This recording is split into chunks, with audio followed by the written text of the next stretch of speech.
All right, I hope you liked that video on tessellations and MC Escher. In the class, I go through an entire book of MC Escher art and talk about all of the cool stuff that he did, because wow, did he do some really, really cool stuff. Maybe when I do talk about platonic solids, he drew a bunch of them three-dimensionally. Like, it's cool stuff.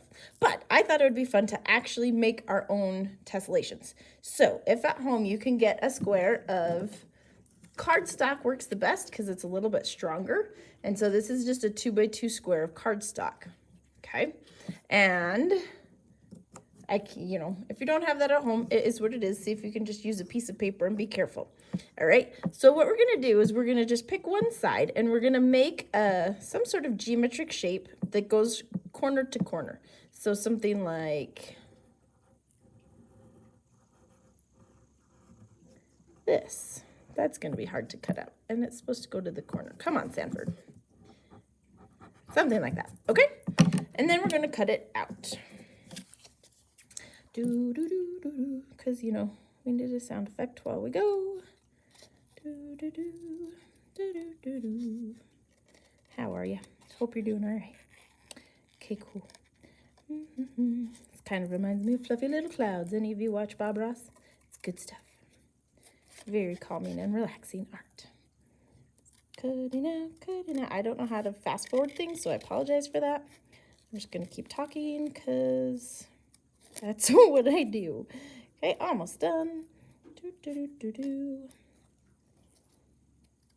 All right, so you want to have it exactly as it was in that piece, and then we're going to move it directly across, and we're going to tape it to the other side of your square. You want to use small pieces of tape so that they don't hang over the edge that you caught, and you want to get it as exact as possible. I'm going to move the paper so I don't tape it to the paper. Okay. And you want to line up the edges so that they match. Something like that. And something like that. It's not perfect, but it'll get the job done. Then you can leave it there if you'd like to, or if you want, you can do another. And I'm just gonna do. Oh, it's hard to draw on the tape. Totally made it work. Okay, just a little other side piece again, corner to corner. And I'm gonna cut this out and then tape it to the other side. I'm gonna make it a little bit bigger than what I drew. Conscious choice, wasn't an accident. Okay, and that kind of leaves a little tail right there. So again, you want to make sure that it's the right side up. It's exactly how it fits in there, and we're gonna tape it over there. Okay, taping. That was not the best taping job ever, but I'm showing you it doesn't have to be 100% perfect to get the job done. Be a little artistic today. Alrighty, so there's my tessellation pattern. Now, what I'm going to do is I'm going to trace around this on my paper.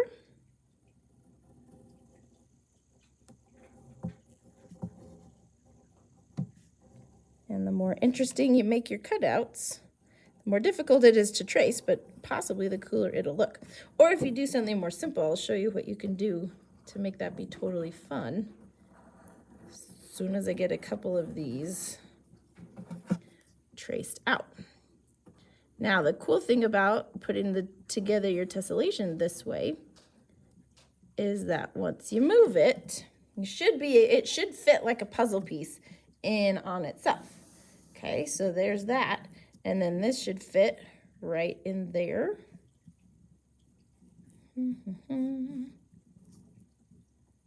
I might have put that on upside down. Well, again, I'm not perfect. But we're going to trace this around again.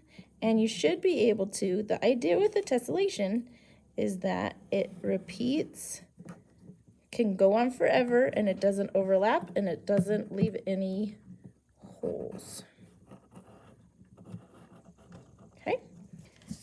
There's that, and then this should fit right in there.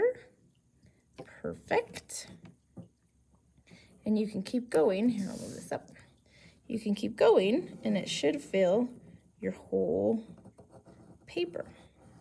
And once you do that, if you want to, you can add another level to the awesomeness that already is the fractals that you're making, and you can come up with, you can turn those just like Escher did into something, a character, a person, an animal, a boat, a cloud, whatever you can think of. Nothing's super coming to mind to me, so maybe I'll turn it this way, and it'll be a fish that has really big lips. I am not an artist by any stretch of the imagination, so I apologize if this ends up looking super weird, but we can give the fish have super round eyeballs, right? Something like that, and give the fish some fins. Anyway,